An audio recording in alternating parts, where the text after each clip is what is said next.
تو ایک لوٹا پانی لے گا اور لے جا کر کے وضو کیا، وضو کرنے آ کر کے جمعہ کی نماز، عید کی نماز یا ویسے بھی کوئی نماز پڑھنی ہے تو انسان پڑھے گا۔ اب اس سے اگر پوچھا جائے کہ ایک لوٹے پانی میں تمہارا وضو کیسے ہو جاتا ہے، تو انسان بڑے فخر کے ساتھ جواب دیتا ہے، جانتے نہیں ہیں یہ پانی اللہ کی نعمت ہے، کل قیامت کے میدان میں اس پانی کا حساب دینا ہوگا۔ ہم نے مانا اللہ رب العزت کا کلام بھی کہتا ہے تم پر تسألون یومئذ عن النعیم، میں قیامت کے میدان میں اپنی ایک ایک نعمتوں کا حساب دوں گا۔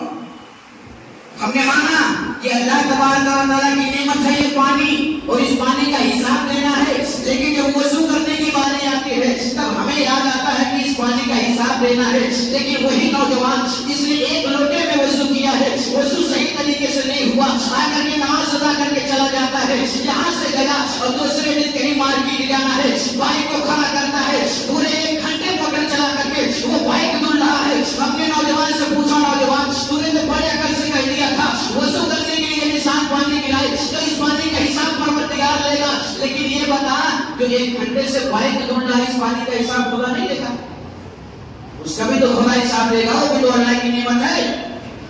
یہ صرف جانتے کس وجہ سے جواب دیا جاتا ہے ایک لوٹے والا، ایک لوٹے سے وضو کرنے کے بعد جواب دیتا ہے، اس کا حساب دینا جانتے ہیں؟ معلومات نہیں ہے، نالج نہیں ہے کہ وضو کیسے کیا جاتا ہے۔ اس وجہ سے ایک لوٹے میں جیسے وضو کیا ہے 2 رکعت پڑھا ہوا اپنے راستے مسجد اپنے راستے، اب پھر آنے کے بعد اس مسجد سے ملاقات ہونی ہے، کون جائے گا سوال کرنے، کون جائے گا جواب دینا؟ نہیں، وضو کرنے کی بہت ضروری ہوتی ہے۔ جس اعضاء کو وضو سے پہلے غسل ہوتا ہے، غسل جب آپ کا ہوگا اچھے طریقے سے ہوگا تب جا کر کے آپ کا وضو ہوگا، اور وضو جب اچھے طریقے سے ہوگا تو آپ عید پڑھیں یا نفل نماز پڑھیں یا تہجد پڑھیں تب جا کر کے وہ نماز آپ کی ادا ہوگی۔ اگر وضو نہیں ہے، بغیر وضو کی کوئی نماز نہیں ہے، یہاں تک کہ جنازہ جو بغیر اذان کی جب نماز ہوتی ہے وہ نماز بھی آپ بغیر وضو کے نہیں پڑھ سکتے ہیں۔ عید کی نماز جو بغیر تکبیر بغیر اذان کی ہوتی ہے یہ نماز بھی آپ بغیر وضو کے نہیں پڑھ سکتے ہیں۔ وضو کے لیے کمپلسری ہے، نماز کے لیے کمپلسری ضروری ہے کہ آپ کو وضو کرنا ہوگا، کیونکہ اسی لیے کلام مقدس نے کہا اذا قمتم الى الصلاۃ، جب تم نماز قائم کرنا چاہو، جب تم نماز پڑھنا چاہو، اس کے فاؤنڈیشن کی کون سی نماز ہو، کوئی بھی نماز ہو، جب آپ کو نماز پڑھنا ہو تو آپ کو وضو کرنا ضروری ہے۔ جب وضو کرنے سے پہلے غسل آتا ہے، غسل بھی ہم نے دیکھا 1 بالٹی 2 بالٹی بھی انسان نہا لیتا ہے، وہ جو پورے ہفتے نہیں نہایا لیکن جمعہ کے دن ٹھنڈک کے موسم میں جب نہانا پڑ جاتا ہے اسے بہت بھاری پڑتا ہے، 2 بالٹی 3 بالٹی میں کیسے نہائیں گے، اتنی زور سے ٹھنڈک ہے؟ نہیں، یہ ٹھنڈک کیا صحابہ کرام کے دور میں، ہم تو آج اچھی بلڈنگوں میں رہ رہے ہیں، اچھے پلاٹ میں رہ رہے ہیں، لیکن صحابہ کرام کا وہ کھجوروں والی جھوپڑی جب رہتی تھی نا تو اس پہ برف جم جاتے تھے، برف، وہ ٹھنڈک تھی صحابہ کرام کے دور میں، برف جم جاتی تھی، لیکن اللہ کے نبی صلی اللہ علیہ وسلم کے وہ ماننے والے وہ صحابہ اسی پتھر کو اسی برف کو پگھلا کر کے اسی پانی سے وضو کر کے وہ نماز ادا کیا کرتے تھے۔ یہ صحابہ کرام کا کیریکٹر تھا۔ آج ہم نے ٹھنڈک میں نہانا بھی تو بڑا مشکل سمجھ لیا ہے۔ سب سے پہلے ضروری ہے جب ہم نماز ادا کر رہے ہیں تو نماز ایسے نہیں کہ نماز ادا ہو جاتی، اسی وجہ سے ہم ہفتے مہینے سال نماز پڑھتے رہتے ہیں اور ایک چھوٹی سی تمنا اپنے دل کے اندر لے کر کے سال بھر کی نماز ہم کو پڑھنے کے بعد بھی اگر دعا کرتے تو ہماری دعا کر دی جاتی ہے، قبول نہیں ہوتی۔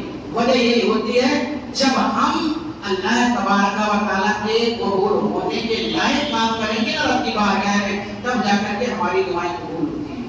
ہم نے یہ سمجھا تھا ہم جیسے پڑھ لیں گے اللہ قبول کر لے گا، نہیں۔ ایک کپڑا سلوانا ہو انسان درزی کے یہاں لے کے جاتا ہے نا، اگر ایک دھاگا اس کے من کے مطابق نہیں ہے تو انسان منہ پہ پھینک کے چلا آتا ہے، یہ میرے مطابق نہیں ہے، جیسے میں نے کہا تو ویسے کپڑا تمہیں تیار نہیں کیا، یہ کپڑا بیکار ہے۔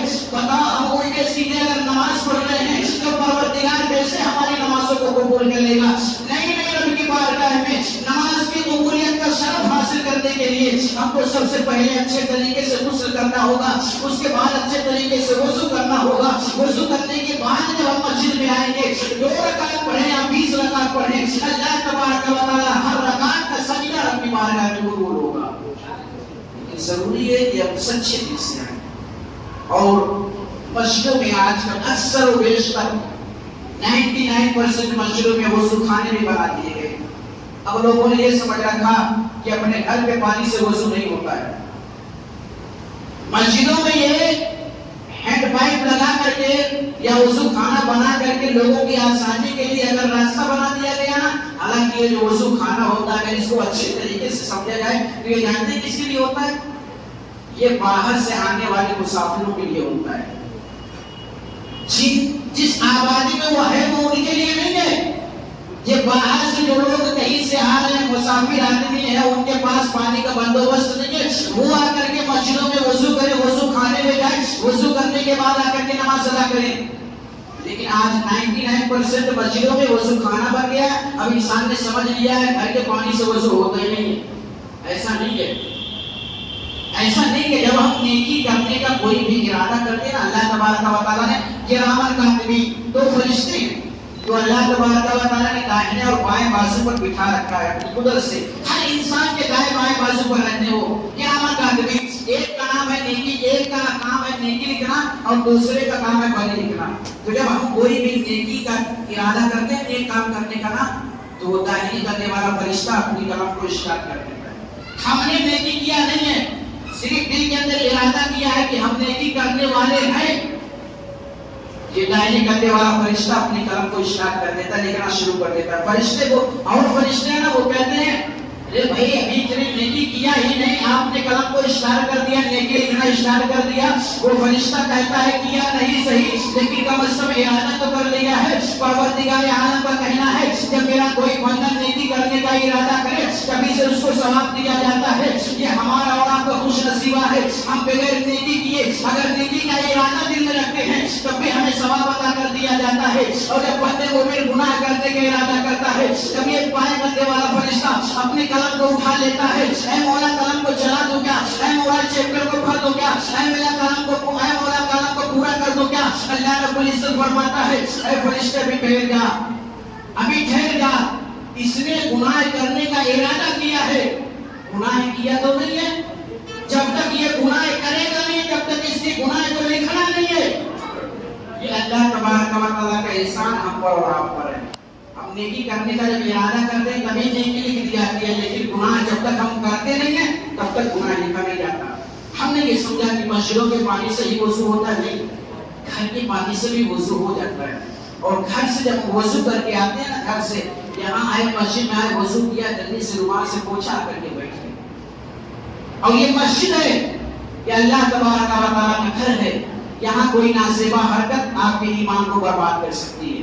یہاں کوئی نازیبا حرکت، نازیبا کام آپ کی عبادتوں کو برباد کر سکتا ہے. اور وہ آپ کا گھر ہے. اگر آپ وہاں سے وضو کر کے آتے ہیں تو اللہ کے نبی فرماتے ہیں جب بندے مومن اپنے گھر سے وضو کر کے نکلتا ہے، گھر کی دہلیز کو چھوڑا ہے، لوگوں سے سلام کیا یا نہیں کیا، ارادہ کیا ہے مسجد تک جانے کا، اللہ کے نبی فرماتے ہیں یا نماز کا ٹائم ہو، یا تو جمعہ کا ٹائم ہو، یا تو عید و بقرہ عید کا ٹائم ہو، جب انسان اپنے گھر سے وضو کر کے آتا ہے نا، انسان اپنے گھر کی دہلیز سے باہر نکلا، ایک قدم باہر نہ ڈالا ہے، اللہ کے نبی فرماتے ہیں اس کے نامہ اعمال میں 10 نیکیاں لکھ دی جاتی ہیں. دوسرا قدم آگے بڑھایا 10 نیکی پھر لکھی گئی، تیسرا قدم آگے بڑھایا 10 نیکی پھر لکھی گئی. اگر اس نے 100 قدم اپنے گھر سے لے کر کے مسجد تک چلا ہے، اللہ کے نبی فرماتے ہیں اس 100 قدم کے بدلے میں اللہ تبارک و تعالیٰ اس کے نامہ اعمال میں 1000 نیکیوں کا اضافہ کرتا ہے. گھر سے وضو کر کے آنے میں یہی فائدہ ہے. اور یہاں سے وضو کیا، یہ تو مسافروں کے لیے بنایا گیا، لیکن ہم نے یہ نہیں سمجھا کہ یہ کس کے لیے. ہم سمجھ رہے ہیں ہمارے ہی لیے نہیں. ہاں کبھی ایسی ضرورت ہوئی کہ آپ کے گھر میں جو وضو کرنے کی جگہ ہے وہاں آپ کو ٹائم نہیں ملا وضو کرنے کے لیے، یا اسی راستے سے آپ آئے تھے اتفاقاً نماز کا ٹائم ہو گیا، آ کر کے وضو کر لیا، نماز پڑھ لیا. لیکن بہتر ہے، مستحب ہے کہ اپنے گھر سے اگر وضو کر کے آئے نا تو وہ بہتر ہوتا ہے. اور مسجدوں میں وضو کرنے سے اس وجہ سے منع کیا جاتا ہے، اس کی بھی ایک وجہ ہے، اس کی بھی ایک وجہ ہے. ایسے نہیں وضو کرنے کے منع کیا نہیں. آپ جو وضو کرتے ہیں نا، اللہ کے نبی صلی اللہ علیہ وسلم فرماتے ہیں انسان جب وضو کرتا ہے ہاتھ دھلتا ہے، چہرہ دھلتا ہے، کلی کرتا ہے، ناک میں پانی ڈالا، پیر میں پانی ڈالا، ہر ایک اعضاء کو انسان نے دھلا. تو اللہ کے نبی فرماتے ہیں جب بندے مومن ہاتھوں کے گٹوں کو دھلتا ہے، ہاتھوں کو پنجوں کو جب دھلتا ہے تو اللہ کے نبی فرماتے ہیں کہ پنجوں سے جو کچھ بھی گناہ ہوا رہتا ہے نا وہ اسی پانی کے ذریعے سے چھڑ جایا کرتا ہے.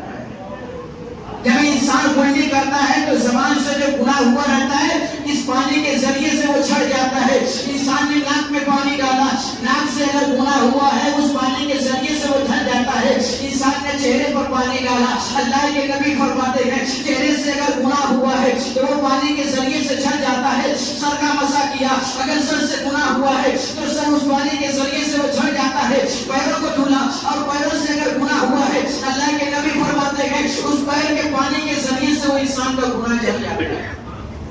اور منع اس وجہ سے کیا جاتا ہے نا، پانی جب انسان مسجد کے اندر وضو کرتا ہے نا تو بہت کم ایسے لوگ ہوں گے کہ وضو کرنے کے بعد پانی وہی نچوڑتے، نہیں، وضو وہاں وضو کھانے پہ کیا اور آ کر کے صاف صفائی مسجد کے صف میں کھڑے ہو کر کے لوگ کرتے ہیں، یہاں آ کر کے اپنا آستین صاف کریں گے یا جو بھی پانی لگا اس کو صاف کر کے نہیں۔ یہ وضو کا جو پانی ہوتا ہے نا، یہ مسجدوں میں گرانا، فقہائے کرام لکھتے ہیں مسجدوں میں وضو کا پانی گرانا یہ مکروہ تحریمی ہے، حرام تو نہیں لیکن حرام سے کم بھی نہیں ہے۔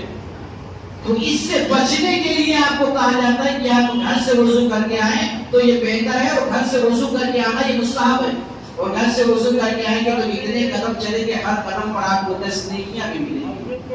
یا ایھا الذین آمنوا اذا قمتم الى الصلاۃ فاغسلوا وجوہکم وایدیکم الى المرافق وامسحوا برؤوسکم وارجلکم الى الکعبین۔ اے ایمان والو، جب تم نماز قائم کرنا چاہو تو اپنے چہرے کو دھل لو، اپنے ہاتھوں کو دھل لو، سر کا مسح کر لو اور پیر کو دھل کر کے رجوع ہو کر کے اللہ تبارک و تعالیٰ کی طرف اور کعبے کی طرف منہ کر کے کھڑے ہو جاؤ، اپنی نماز ادا کرو۔ تو وضو یہ نماز کے لیے ضروری ہے، اور غسل یہ وضو کے لیے ضروری ہے، اور غسل ہر بندے مومن کو پاک رکھنے کے لیے ضروری ہے۔ تو ہم جب کہیں بھی رہیں کبھی بھی ہمیشہ یہ کوشش کیا کریں کہ کوئی بھی چھوٹا سا کام کرنا ہو تو ہمیں نہانے کی ضرورت نہ پڑے۔ کم از کم ہم مسلمان ہیں، ہمیں اور لوگوں میں فرق ہونا چاہیے، ہمیں اور لوگوں میں ذرا ڈفرینس ہونا چاہیے کہ ہمارا اسلام کیا ہے، ہمارا مذہب کیا ہے، ہمارا دھرم کیا ہے، ہمیں اسے فالو کرنا چاہیے۔ ہم لوگوں سے الگ تھے لیکن آج ہم نے اپنے کیریکٹر کو بنیاد پر ان نے اپنے آپ کو بھی شامل کر لیا، یہ ہماری تاریخ نہیں تھی۔ اللہ کی بارگاہ میں دعا کرتے ہیں مولا کریم میرے کہنے میں آپ کے